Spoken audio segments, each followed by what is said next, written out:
नमस्कार दोस्तों। हाल ही में यूके की पीएम बनी है लिज ट्रस और उनके पीएम बनने के एक भी महीने नहीं बीते और यूके को 300 बिलियन यूरो का नुकसान अभी तक हो चुका है और यूके की इकोनॉमी पूरी तरह से डगमगा चुकी है। अब लिज ट्रस पिछले वीक से ही लगातार अपनी ही पार्टी का विरोध झेल रही हैं और यहाँ तक कि अब उन्हें जनता के सामने आकर के माफ़ी भी मांगनी पड़ी है। और इस विरोध के कारण अब ये तक कहा जा रहा है कि लिज ट्रस को इस्तीफा देना पड़ सकता है और उनके स्थान पर ऋषि सुनक जो कि भारतीय मूल के हैं उनको यूके का पीएम बनाया जा सकता है।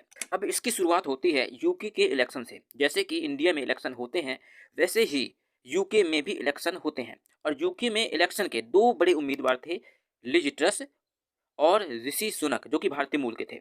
अब ऋषि सुनक ने इलेक्शन के टाइम पर ही ये साफ कहा था कि यदि लिज ट्रस चुनाव जीतेंगी और यूके की पीएम बनेगी तो यूके की इकोनॉमी पूरी तरीके से तबाह कर देंगी और इसका कारण उनकी नीतियां होंगी।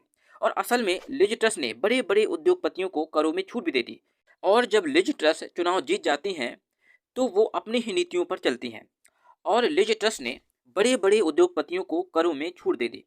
और इसके पीछे उनका कहना ये था कि जब हम उद्योगपतियों को करों में छूट देंगे तो उनके लॉस में चल रहे बिजनेस ग्रो होंगे और जिससे कर के रूप में सरकार के पास वापस पैसा आएगा और इसका लाभ जनता को भी होगा। लेकिन ऐसा हुआ नहीं, उनकी नीति फेल कर गई।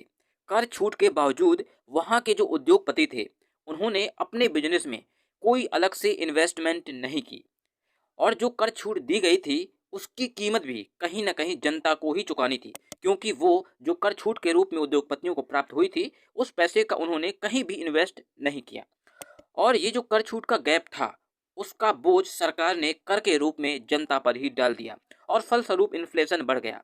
आप चार्ट में देखेंगे तो कंज्यूमर प्राइस इन्फ्लेशन रेट जो कि लगभग 2% के आसपास था, जो अब बढ़ करके 9% तक हो चुका है।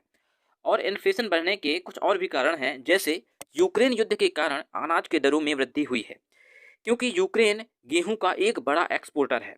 ऑयल और गैस के दाम में भी कहीं न कहीं बहुत ज़्यादा बढ़ोतरी हो चुकी है और कुछ ही समय पहले भारत ने ब्रिटेन को पीछे छोड़ते हुए विश्व की 5वीं सबसे बड़ी अर्थव्यवस्था बन गया था। यूके की इकोनॉमी इस समय सुस्ती के दौर से गुजर रही है और अब यूके पर रिसेशन का खतरा भी मंडराने लगा है।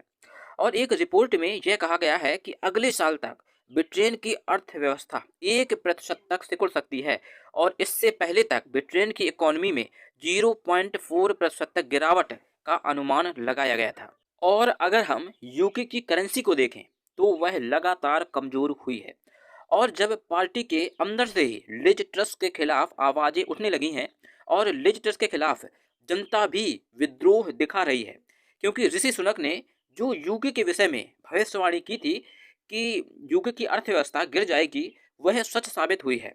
और यहाँ तक कि ऋषि सुनक को ब्रिटेन के पीएम बनने की बातें भी निकल कर अब सामने आने लगी है, क्योंकि ट्विटर में बहुत ज़्यादा ये ट्रेंड चल रहा था कि ऋषि सुनक ने जो कहा था वही हुआ, इसलिए ऋषि सुनक को वापस लाया जाए।